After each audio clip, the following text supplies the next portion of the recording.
Assalamualaikum warahmatullahi taala wabarakatuh. Alhamdulillah wassalatu wassalamu ala Rasulillah Muhammad ibni Abdullah wa ala alihi wa sahbihi wa mawalah. La haula wa la quwata illa billah. Ya, ini nasab masih belum selesai ya. Subah Alawi sudah digugat dengan pewarganegaraan. Mari kita ikuti bersama pembeberan seorang ahli dari warga Maluku sebagai apa di Maluku itu dikatakan sebagai ya ketokohan untuk memperjuangkan kebangsaan ini. Jadi berangkat dari situ saya sebenarnya konsen kewarganegaraan ini sejak kuliah. Saya melihat fenomena di lapangan, di masyarakat, ternyata banyak warga negara yang peranakan. Nah, dalam Undang-Undang Dasar Negara 1945 diatur di pasal 26. Kebetulan kalau bisa membaca yang masih lama, di penjelasannya disebutkan, penjelasan itu oleh Mr. Supomo dijelaskan. Warga bangsa peranakan dapat menjadi warga negara Indonesia asal memiliki pengesahan. Nah, maka lahirlah Undang-Undang Kewarganegaraan.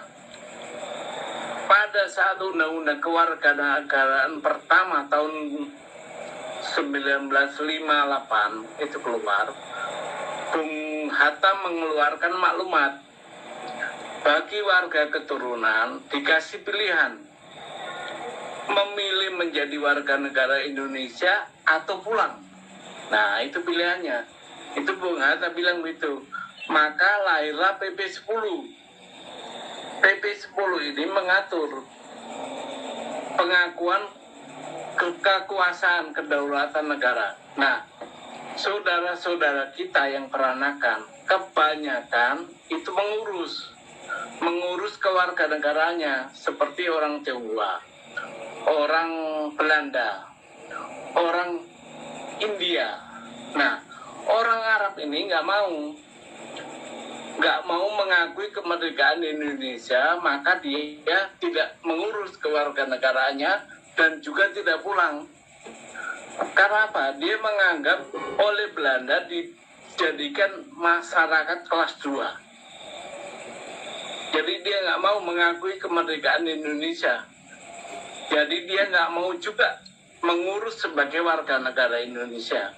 Masyarakat kelas 2 itu maksudnya merasa lebih tinggi daripada putra-putri bangsa Nusantara gitu ya? Iya, kebetulan diberi kedudukan itu oleh Belanda. Nah, kita pribumi disamakan dengan anjing oleh Belanda. Gitu. Jadi itu pertama sejarahnya begitu kewarganegaraan mereka. Terus sampai sekarang ada Undang-Undang Dasar juga pasal 28D hasil amandemen terakhir itu pasal 28D menyatakan bahwa yang kesempatan dalam pemerintahan itu warga negara. Artinya warga negara harus warga negara yang ikut dalam pemerintahan, jadi gubernur, jadi menteri, jadi apa saja, itu harus warga negara, tidak boleh setiap orang. Itu pasal 28D itu disebutkan di situ untuk yang khusus kesempatan dalam pemerintahan adalah warga negara. Itu adalah pasal hak asasi. Nah, itu khusus itu. Artinya apa? Pendiri bangsa ini ingin agar negara ini tidak dipimpin oleh orang lain. Berangkat dari situlah saya menguji ke Mahkamah Konstitusi Undang-Undang nomor 12 tahun 2006 tentang kewarganegaraan. Pasal 2 itu bunyinya sama persis dengan Undang-Undang Dasar 1945 pasal 26 ayat 1. Tidak berubah bunyinya. Apa di situ disebutkan yang menjadi warga negara Indonesia adalah bangsa Indonesia asli. Nah, mohon dicatat itu, ada bangsa Indonesia asli. Artinya pribumi di situ. Dan orang-orang bangsa lain yang disahkan dengan undang-undang.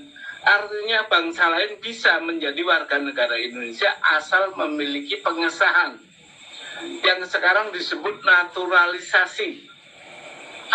Kalau dalam undang-undang disebut pewarganegaraan itu. Nah, orang Arab nggak mau ngurus itu. Orang Arab, khusus orang Arab nggak mau itu. Kenapa nggak mau? Dia angkuh, dia sombong, dia nggak mau mengakui kemerdekaan Indonesia.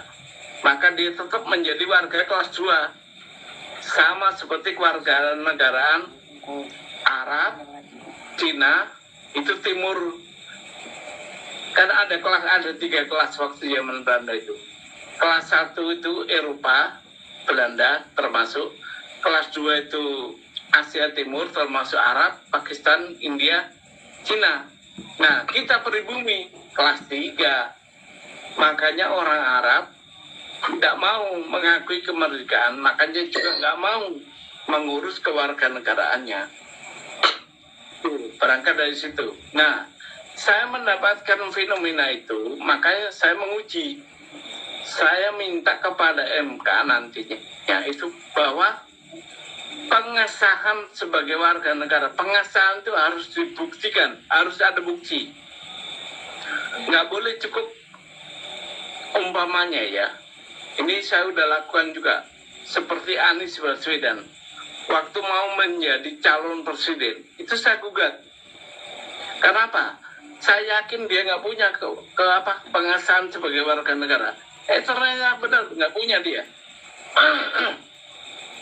Tetapi hakim menyatakan bahwa hakim tidak berwenang mengadili perkara ini. Saya bawa ke TUN. Di pengadilan TUN ditolak juga. Di NU juga. Alasannya, saya tidak memiliki kewenangan karena saya bukan peserta pemilu. Akhirnya saya bawa ke DKPP, Dewan Etik. Di Dewan Etik juga didiskualifikasi karena nggak ada pelanggaran etik. Padahal KPU mencalonkan Anies, menerima pencalonan Anies, itu melanggar Undang-Undang Dasar. Kenapa? Anies itu bukan tidak memiliki status kewarganegaraan sejak kelahirannya. Pasal 6 itu mengatur calon presiden dan calon wakil presiden harus warga Indonesia sejak kelahirannya. Artinya apa? Orang tuanya Anies harus warga negara, sehingga dia bisa dikatakan warga negara sejak kelahirannya. Dan itu nggak punya. Meskipun punya KTP ya? Dia hanya punya KTP dan KK. Sementara ketundukan KTP dan KK itu tunduk pada Undang-Undang Administrasi Kependudukan. Sementara kewarganegaraan, pengesahan itu tunduk pada Undang-Undang Kewarganegaraan. Jadi beda, kompetensinya beda, yang mengesahkan pun beda. Kalau KTP atau KK cukup dukcapil, sementara kewarganegaraan itu sampai presiden. Ya, sebenarnya gini, Kang Mas Subhan, itu di pasal 26 UUD 45 itu telah jelas. Kalau ayat 1 mengatur tentang siapa yang menjadi warga negara Indonesia. Yang pertama adalah orang bangsa Indonesia asli. Artinya mereka suku bangsa Indonesia asli seperti Jawa, Sunda, Madura, Minang, Batak, Makassar, Bugis dan lain sebagainya, Papua, itu jelas. Dan Indonesia asli. Mayoritas O, C, Dan itu otomatis menjadi warga negara. Dan ini, selain orang-orang bangsa Indonesia asli, suku-suku asli bangsa Indonesia, itu adalah orang-orang bangsa lain yang disahkan dengan undang-undang sebagai warga negara. Artinya bangsa lain pun bisa untuk menjadi warga negara Indonesia dengan mengajukan dengan suatu aturan-aturan tertentu, dengan suatu cara-cara tertentu untuk dapat disahkan. misalkan naturalisasi, asimilasi, atau kalau sekarang marak sepak bola, misal bintang sepak bola itu ya, dia punya leluhur orang bangsa Indonesia asli, tapi dia masih harus mengajukan, dan itu sampai ke presiden. DPR pun sampai dibahas di DPR, artinya tidak mudah untuk menjadi warga negara Indonesia. Tolong nanti dijelaskan tentang asas warga negara Indonesia menganut sistem apa, Kang Mas Subhan. Itu yang pertama. Yang kedua, tadi Gus Fuad bertanya tentang apakah tidak bisa dibuktikan warga negara itu hanya dengan memiliki KTP atau akte kelahiran. Tadi Kang Mas Subhan mengatakan tidak bisa karena itu urusannya dengan Dukcapil. Warga negara beda. Sebenarnya di ayat 2 Undang-Undang Dasar 45 pasal 26 itu diatur penduduk. Jadi penduduk Indonesia ialah warga negara Indonesia. Dan orang-orang asing yang bertempat tinggal di Indonesia. Jadi orang asing pun bisa menjadi penduduk Indonesia.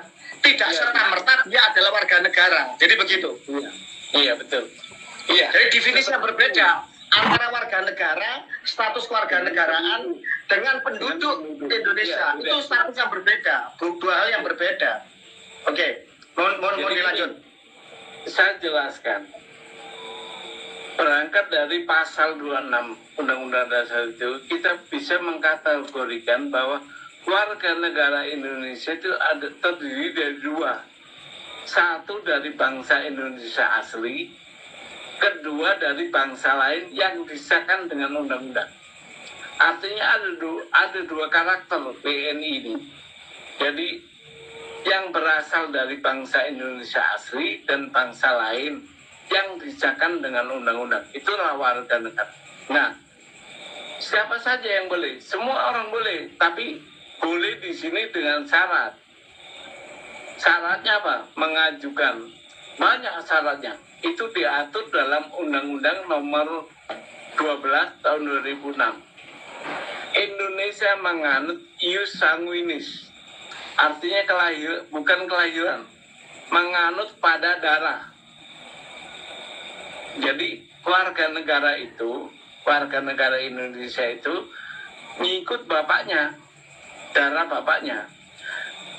Misalnya warga negara Amerika kawin dengan perempuan Indonesia, itu anaknya kalau menurut Indonesia itu anaknya orang Amerika, tapi menurut Amerika itu menganut asas ius soli, daerah.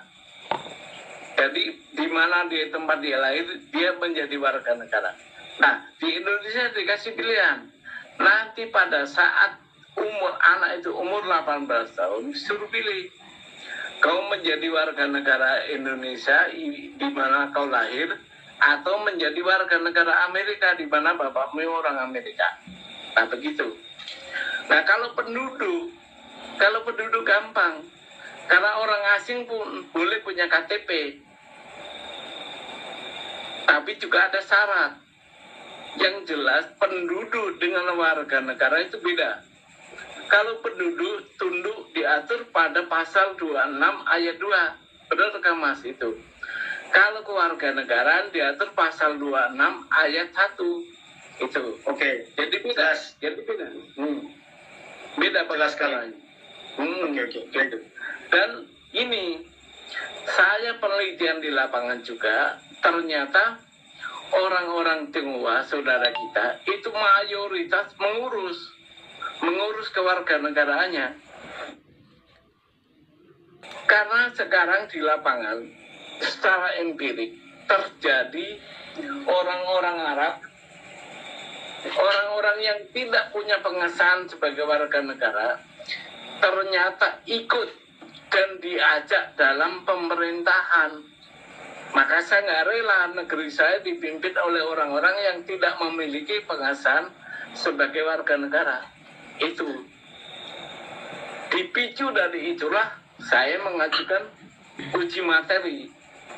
Sehingga pasal 2 nanti inkonstitusional kecuali dibuktikan dengan pengesahan. Hanya kata-kata itu aja, dibuktikan. Karena selama ini dia nggak punya bukti itu. Artinya apa? Pala saya ini saya tujukan kepada siapa saja sebenarnya. Tapi kalau kena Pak Alawi itu ya alhamdulillah kena, memang dia bukan WNI gitu loh. Nah, ini ternyata menurut eksplorasi beliau, penelitian beliau, hanya klan Arab atau mayoritas klan Arab, terutama klan Ba'alwi, begitu ya, yang ternyata tidak pernah mengajukan kewarganegaraan, sehingga bisa dikatakan mereka itu tidak sah untuk membuat organisasi. Berarti Robitu Alawiyah tidak sah toh? Karena dia organisasi yang menghimpun orang asing, itu yang pertama. Yang kedua, berarti klan Ba'alwi tidak boleh menjadi one team press. Betul nggak? Betul. Tidak boleh klan Ba'alwi, sebentar, tidak boleh klan Ba'alwi menjadi ASN, pejabat atau pegawai negeri. Yang kedua, tidak boleh menjadi TNI Polri, benar nggak? Betul. Tidak boleh menjadi jabatan publik, wali kota, gubernur, bupati, dan lain sebagainya, apalagi menteri. Betul apa tidak? Betul. Karena gini, saya jelaskan kenapa betul. Itu harus merujuk pada pasal 28D ayat 3. Di situ disebutkan bahwa setiap warga negara berhak memperoleh kesempatan yang sama dalam pemerintahan. Warga negara ya? Warga negara. Kalau dia punya pengesahan sebagai warga negara boleh. Kalau nggak punya nggak boleh. Haram hukumnya itu. Haram menurut konstitusi. Nah, kebetulan juga di semua undang-undang organik, undang-undang Watimpres, undang-undang kementerian, undang-undang apa saja, itu ditentukan harus warga negara Indonesia. Itu. Jadi semua undang-undang organik, mau ASN, mau Watimpres, mau kementerian, pejabat negara, anggota dewan, semua itu disebut persyaratannya harus warga negara Indonesia. Artinya apa? Orang dari bangsa lain kalau memiliki pengesahan boleh dia menjadi ikut dalam pemerintahan, tapi kalau nggak punya itu orang asing, sama aja kita dipimpin penjajah. Karena ini itu kan kepemimpinan yang dipegang oleh orang asing. Monggo Gus Suat. Wah, ini menggelegar ini nanti ini. Jadi Anies Baswedan Gimana? kemarin jadi gubernur di DKI itu tidak sah ya secara yuridis, tidak memenuhi syarat. Itu kecelakaan konstitusi kita tuh. Kemudian sekarang ini pejabat-pejabat bupati, wali kota atau gubernur atau yang di TNI atau yang di Polri dari klan Habib dan Arab lainnya, itu berarti mereka secara yuridis wajib dipecat karena bukan warga negara Indonesia. Dan yang pertanyaan saya begini, Kang Mas Wan, Gimana?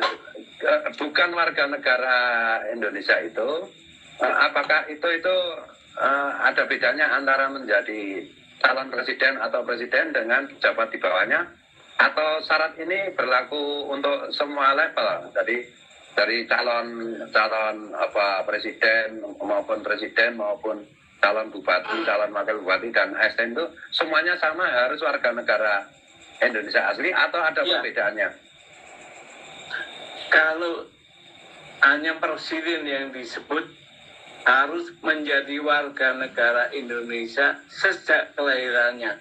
Yang lain boleh, yang penting warga negara. Nah, hanya presiden yang disebut pasal 6 itu. Saya dengar pasal 6 ini masih ada bupati di daerah Jawa Barat yang katanya itu klan Bali. Berarti kan dia bukan TNI. Berarti dia harus dicopot oleh Menteri Dalam Negeri ya? Atau dia bisa mengurus? Seharusnya Menteri Dalam Negeri sampai Presiden paham konstitusi kita, tapi nyatanya nggak paham, makanya saya ke MK. Harusnya sampai MK itu hanya saya minta supaya bahwa pengesahan itu dengan bukti, bukan hanya narasi, tapi ada bukti, gitu loh. Nah, kalau pejabat kita level presiden, menteri semua paham dengan pasal ini, pasal 26 ini, sebenarnya nggak usah ke MK, cukup udah itu aja, kan udah jelas itu, nggak usah ditafsir ke lain bahwa yang tidak mengesai, yang orang bangsa lain yang tidak memiliki pengesahan sebagai WNI, itu bukan WNI, itu sebenarnya udah bisa dieksekusi. Artinya apa? Yang mengajak, yang mengangkat, dan yang diangkat melanggar Undang-Undang Dasar sebenarnya. Umpamanya, Presiden mengangkat Saudara Haikal Hasan, Saudara Lutfi Saudara Ahmad itu yang lagi viral itu, yang anak muda itu, Raffi Ahmad itu melanggar konstitusi itu. Coba tanya, tak punya nggak dia pengesahan sebagai WNI dia? Nggak punya dia. Nah, untuk itu saya juga udah pernah protes ke Prabowo, tapi dijawab oleh Sekretariat Negara bahwa pengangkatan dia sudah sesuai dengan undang-undang. Kan kacau itu. Dulu Mas Subhan berjuang seorang diri, sehingga apa yang beliau perjuangkan itu mudah digencet, mudah dibelokkan, atau mudah kemudian diabaikan. Atau intinya itu karena seorang diri tidak ada gaungnya, sehingga kemudian jawaban-jawaban seperti yang berkelit dan lain sebagainya itu adalah jawaban-jawaban dari mereka yang tidak bertanggung jawab atau tidak berani membuat keputusan, sehingga lepas tangan. Makanya di negeri ini berlaku no viral, no justice. Kalau tidak viral, maka tidak ada keadilan.